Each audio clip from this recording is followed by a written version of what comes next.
From New York City, the makers of Clipper Craft clothes for men and more than 1,200 leading retail stores from coast to coast present that immortal character created by Sir Arthur Conan Doyle, the world's most famous detective, Sherlock Holmes, starring John Stanley.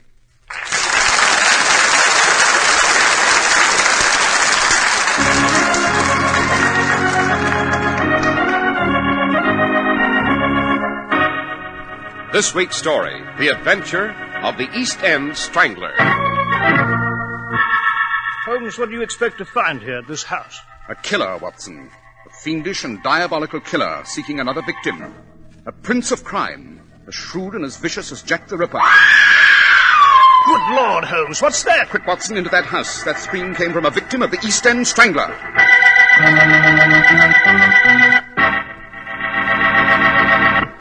We're at the door of Dr. John Watson's study, and we're about to hear another of his adventures with the fabulous Sherlock Holmes.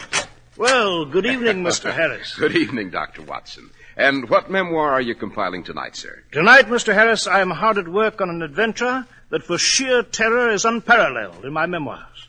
If you can imagine a lurking shadow in the dark, the agonized scream of a stricken woman, all London held in a grip of dark horror.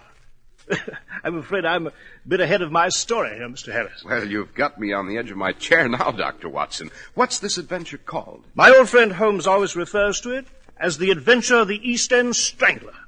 And after you give our audience a few hints on Clipper Craft clothes, Mr. Harris, I shall proceed with our story. Regardless of what the weatherman says, the calendar tells us that now's the time for a new spring suit. A good-looking spring suit that lifts your spirits and makes you feel the way you look, like a new man. In short, a Clipper Craft suit, styled to make you look your best, broad-shouldered, trim-waisted, the tapered-down look of a well-dressed man. Now, don't say that you can't afford that kind of suit, because you can. Yes, a genuine Clipper Craft suit of pure worsted costs only $45. And that beautiful Clipper Craft topcoat in all-wool gabardine or covert costs from $40 to $47.50. But Clipper Craft clothes look like much more, feel like much more, actually make you look like the best-dressed man in any company. So tomorrow, visit your Clipper Craft dealer and treat yourself to a spring suit you'll be proud to wear. A Clipper Craft suit.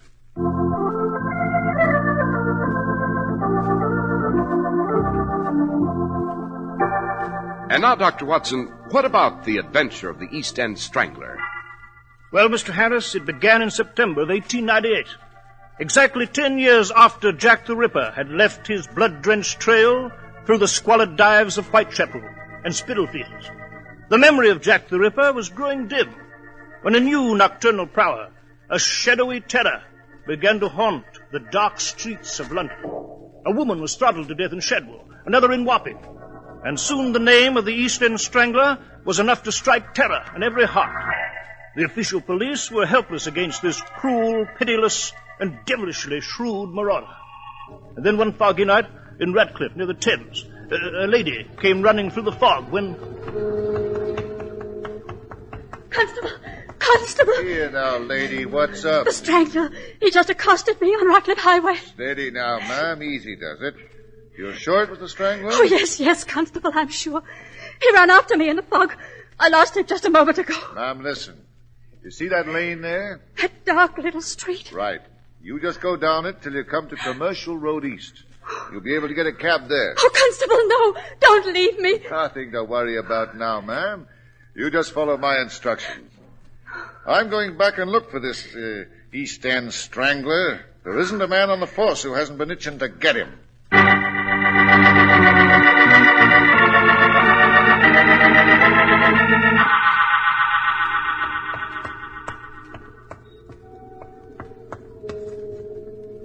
Who's that? Who's standing there in the fog?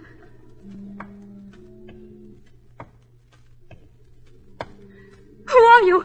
What? Good evening, my dear. You. That's a lovely throat you have, my dear. So graceful and white like a swan's. Yes, my dear, the Strangler. The East End Strangler. And your throat. Ah, yes, your throat is smooth. So smooth, like silk. And graceful. So graceful. No. It's a pity. Such a pity to mar the whiteness of that throat. But what can I do? What else can I do? Oh, please. Oh, no. Oh, don't. How soft to the touch. How it yields to the caress of my hands. Oh, no. Oh, no. Don't. Don't cry out, my dear. Don't fight and struggle. The others have tried to cry out, too. But it was useless. In a moment, you will feel no pain. Now it is all over, my dear. And it's such a pity. Such a pity. But then, my dear, what else could I do?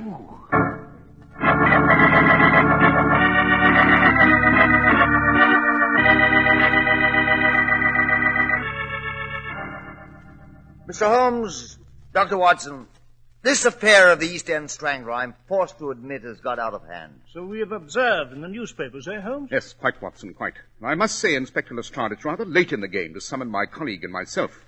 The official police have bungled this affair badly. I should say. Lady Wyndham last night was his third victim. I've no doubt he's plotting the fourth. Dr. Watson, the man's uncanny, a genius, I might say. He moves about like a shadow, strikes and vanishes. Yes. You've doubled the constables, Lestrade? Yes, Mr. Holmes. But the beggar seems to be on to the police every step of the way. He's eluded every trap we've set for him so far. Then we must bait the hook with a more subtle lure, my dear Lestrade. Now, suppose we examine the facts. Yes? First, the Strangler chooses only women as victims. We know that these women are of high breeding and good circumstance. Yes, but what are they doing in the slums of the East End, Holmes? That's an excellent question, my dear Watson, and a curious circumstance which will bear investigation. But now, let us examine the exact geographical area of the Strangler's operations. You have a map of London, Lestrade? Yes, Mr. Holmes. Right here on my desk. Capital. Now then, gentlemen, observe. The first victim was found in Shadwell, here. Yeah. The second in Wapping, here. Yeah. And the third and latest, Lady Wyndham, here, in Ratcliffe. Yes. Now, let us draw a circle around these points. By Jove, Holmes. They're all in the borough of Stepney. Precisely, Lestrade. The Strangler, for some pertinent reason, has limited his activities to Stepney in the East End. A whim, perhaps, but I'm more inclined to believe it's either design or circumstance. Now then, let us proceed with our investigation. What now, Holmes? Now, Watson, we shall examine Lady Wyndham's body in the mortuary.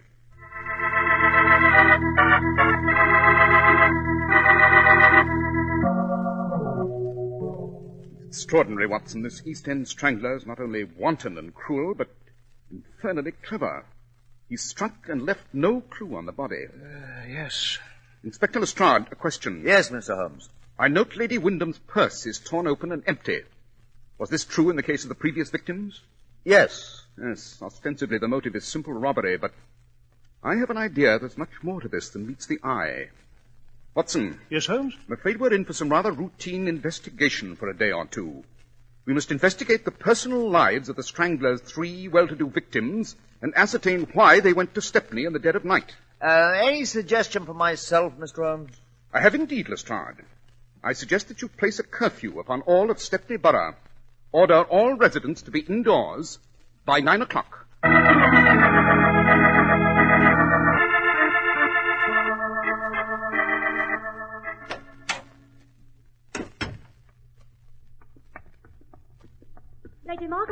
Lady Margaret, ma'am. Oh, it's you, Mary. What? You're all dressed, milady. Surely you're not going out at this time of night alone? Yes, I must. It's urgent. But it's dangerous, Mum. What with the Strangler walking the streets and all? I've got to take the chance, Mary. It's a foggy night outside, and I don't think anyone will see me. Lord love us, Mum, but it's all too much for a poor girl like me. Why should you be going out on a night like this and all alone? Mary, you remember my confiding in you about George? You mean... Yes, the man I almost married 20 years ago. I just got a letter from him this morning. Lady Margaret, then he's alive. He's come back to London. Yes, but he's in desperate straits, Mary. Oh, you understand. Hiding in the slums of Stepney. The police are pursuing him for something he didn't do, and he needs money. Money to get away. I must bring it to him tonight. Alone. And Mary... Yes, Lady Margaret? You're not to breathe a single word of this to anyone. Everything I've told you now and before is in the strictest confidence. You understand? Yes, Mum. Very well. I'll go back to the servants' quarters and go to bed. I won't be back until early this morning.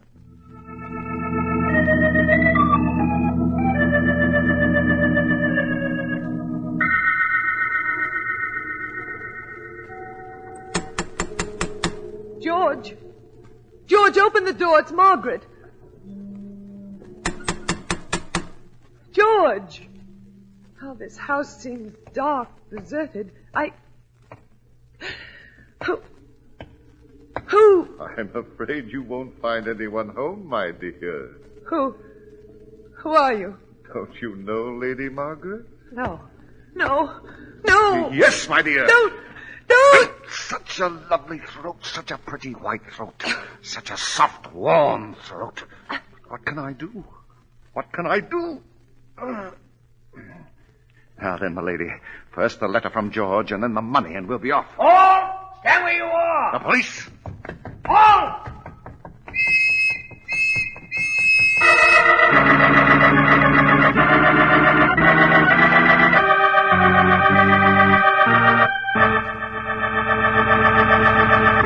Well, Dr. Watson, this is one adventure I'm going to remember for a long time. Yes, Mr. Harris.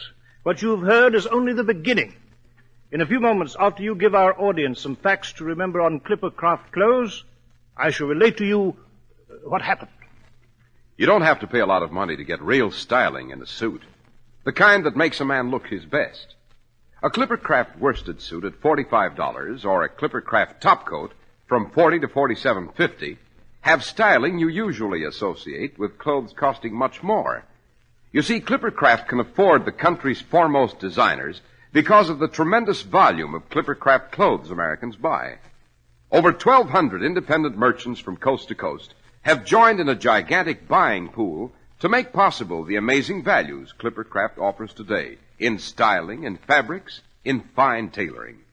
And speaking of fine tailoring, of workmanship, Clippercraft clothes take their name from the famous Yankee clipper ships, also New England built to superb standards of craftsmanship. Yes, when your Clippercraft merchant invites you to compare Clippercraft with clothes costing many dollars more, he really means it. That's why men who know insist on Clippercraft clothes bearing the Clippercraft label. So be sure to visit the Clippercraft store in your city. These leading stores in the metropolitan area are proud to add their names to Clippercraft in your suits and topcoats. In Manhattan, Saks 34th, Broadway at 34th. John Wanamaker Men's Stores, Broadway at 8th and 67 Liberty Street. In Brooklyn, Abraham and Strauss. In Newark, New Jersey, Boulevard Men's Shop, Kresge Newark. And in Jamaica, the B&B Clothes Shop, 16408 Jamaica Avenue.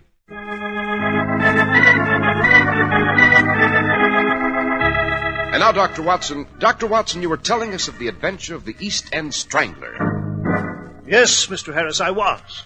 Holmes and I were at Baker Street late that night, going over the results of our routine investigation, when we received an urgent message from Inspector Lestrade. The East End Strangler had been abroad on the dark streets of Stepney again. He'd struck again, and he'd vanished like a ghost in the fog, leaving his dead and mangled victim behind him. This time, Lady Margaret Blencroft. Naturally, Holmes and I lost no time in getting to the scene. Then Holmes asked, "Who discovered the body, Inspector Lestrade?" Why, one of my men heard a scream, Mr. Holmes. Constable Wilson. He ran up, but the Strangler took to his heels and made off in the fog. Constable Higgins joined Wilson a moment later, and the two of them searched the area. And found nothing, eh, Lestrade? Oh, nothing, Dr. Watson. The Strangler vanished like a phantom. I still don't see how he got through my police guard, what with curfew and all. A remarkably clever fellow, the Strangler, Lestrade. I do not admire his calling, but I must confess a certain grudging respect for his ingenuity. Jove, yes, the fellow is almost fiendishly clever. What next, Holmes? A careful examination of the body, Watson. The same wanton attack, as you see. And one moment. What is it, Mr. Holmes? I note that the contents of Lady Margaret's purse are untouched. It contains £200 and a letter. Well, the Strangler must have been surprised before he could make away with the money, eh, Holmes? Quite, Watson, quite, but it's this letter that interests me at the moment. The request for funds from someone named George. An old admirer, according to the text. Holmes, you think that letter is bogus, Inspector, and so is George. Obviously a pretext to lure the victim into this area. Aha! What is it, Holmes? Note, Watson, you too, Lestrade. Observe. There are some small blue threads clutched in the fist of the victim. Blue threads? Do you consider them significant, Holmes? I do indeed, very. But come, Watson, it's late. Let us find a cab and return to Baker Street. There'll be time enough tomorrow to track our men down.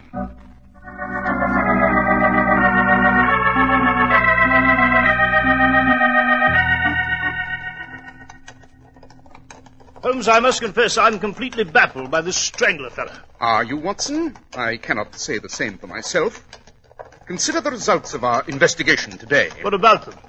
We found that each victim, on the day of her murder, had withdrawn a large sum of money from the bank. Yes, Holmes, I know. We know that the killer lured his victims to the slums of the East End, and specifically to Stepney, through the use of bogus letters purporting to be from old friends or lovers. Well, what about it, Holmes? Obviously, this fellow who's taken the mantle of Jack the Ripper must have had access to intimate and personal information concerning his intended victims. Yes, that seems reasonable, Holmes. Quite. And therefore, our next step is to pay a visit to the home of the latest victim, Lady Margaret Blencroft, and question her personal maid.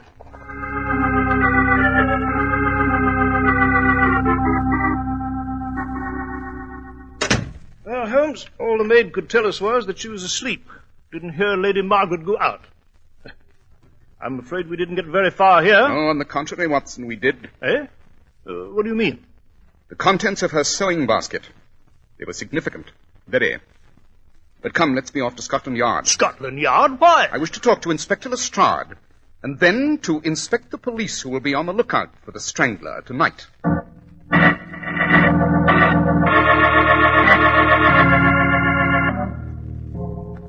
So these are the lists of the Metropolitan Police assignments, eh, Lestrade? That is correct, Mr. Holmes. As you see, London is divided into police areas, and the names of the constables assigned to each area are listed. Yes, quite.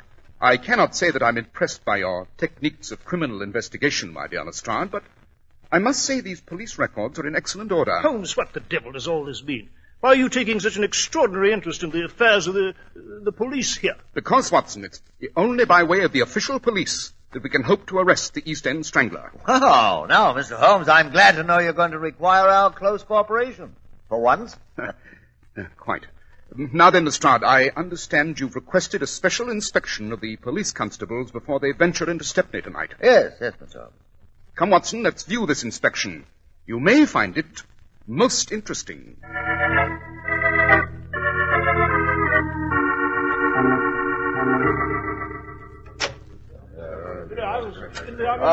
Well, here we are, gentlemen. As you see, the men are waiting for inspection. Attention! Oh, fine-looking squad of men, Inspector. Finest on the force, Dr. Watson. Suppose we review the constables now, Lestrade. As you wish, Mr. Holmes. After you.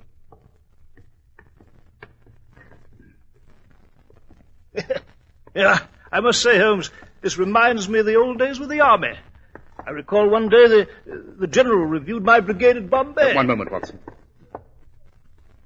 You there. What is your name, Constable? You mean me, sir? I do indeed. What is your name? Higgins, sir. Edward Higgins. Oh, yes. I read your report, Higgins, on what happened last night. Very neat. Very concise. Thank you, sir. I cannot say the same for your personal appearance, however. Oh, what do you mean, Mr. Holmes? Your tunic, man, your tunic. It's been torn in the collar and re-sewn with new thread. Perhaps you can explain the reason for this. Oh, no, you don't. Holmes, Constable Higgins is running away. Higgins! What's the meaning of this? Come back! Stop that man, stop him. He's running straight for that big window. There he goes! Holmes, he's made good his escape. He has indeed, but only for the moment. We must anticipate his moments from now on. Yes. Come, Watson. There's no time to lose. Right.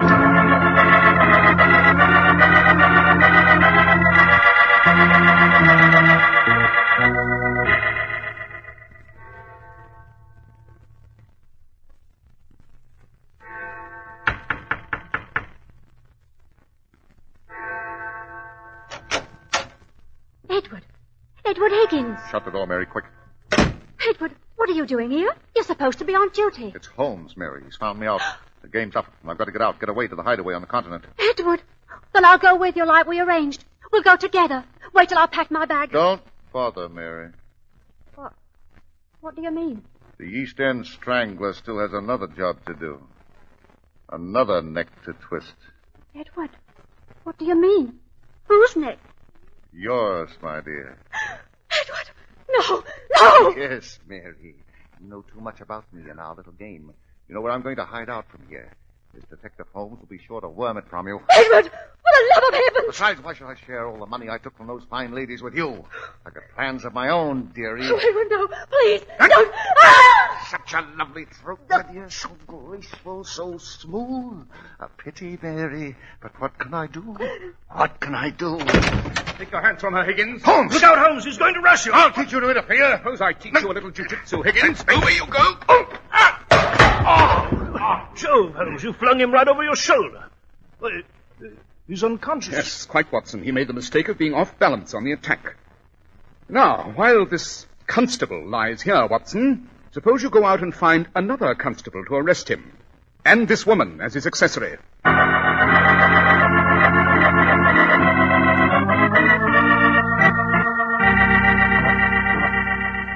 I see. So Mary the maid, through the gossip of other servants, learned of those women with past love affairs, and then told the Strangler, eh, Holmes? Precisely. But how did you know that he was a member of the official police, Mr. Holmes? Obvious, Lestrade. Remember, Constable Higgins had an intimate knowledge of police strategy, and therefore was able to elude the patrols. Furthermore, Lady Margaret Blencroft was strangled during a curfew, when only police constables were allowed on the streets. Recall, too, that Higgins, by a curious coincidence, was close to Lady Margaret when she was murdered. Ah, and Higgins' patrol area had always been the Stepney district. Quite. But the blue threads in Lady Margaret's clenched hand, what about them, Holmes? Oh, yes, the blue threads, Watson. They were the same color as the tunics worn by the London bobbies. She tore Higgins's collar in the struggle, and he hurried to his accomplice Mary to have it repaired. I had only to inspect the police line and pick out a man with a ripped collar newly resewn. Holmes, I must say you've conducted a rather sound investigation here. Very professional. Thank you, Lestrade. I appreciate the compliment. And I hope you will not hesitate to call on me in the future. It's always a pleasure to rescue the official police from their own mistakes. Hey, Watson?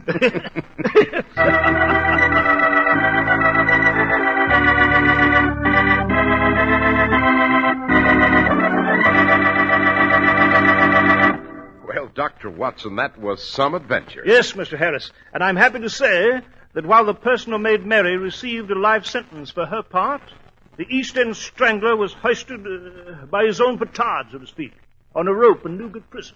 I see. Now, Dr. Watson, what adventure will you relate to us next week? Next week, Mr. Harris, I shall tell you of an adventure which I have entitled Murder on a Wager. It concerns two dead bodies floating in the Mediterranean, and an unbelievably odd wager that made history at Monte Carlo.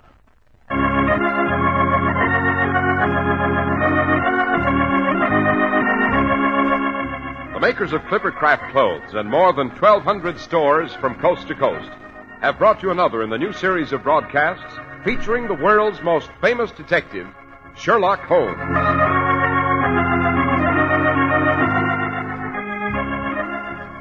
Our stories are based upon the character Sherlock Holmes, created by Sir Arthur Conan Doyle, and the program is produced and directed by Basil Lochran. Sherlock Holmes is played by John Stanley, Dr. Watson by George Spelkin. This week's story was written by Max Ehrlich, with special music by Albert Berman.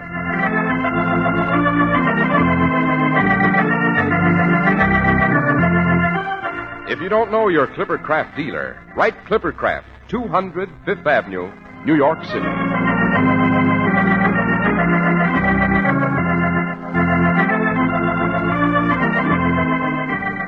Be sure to listen next week to Sherlock Holmes in Murder on a Wager.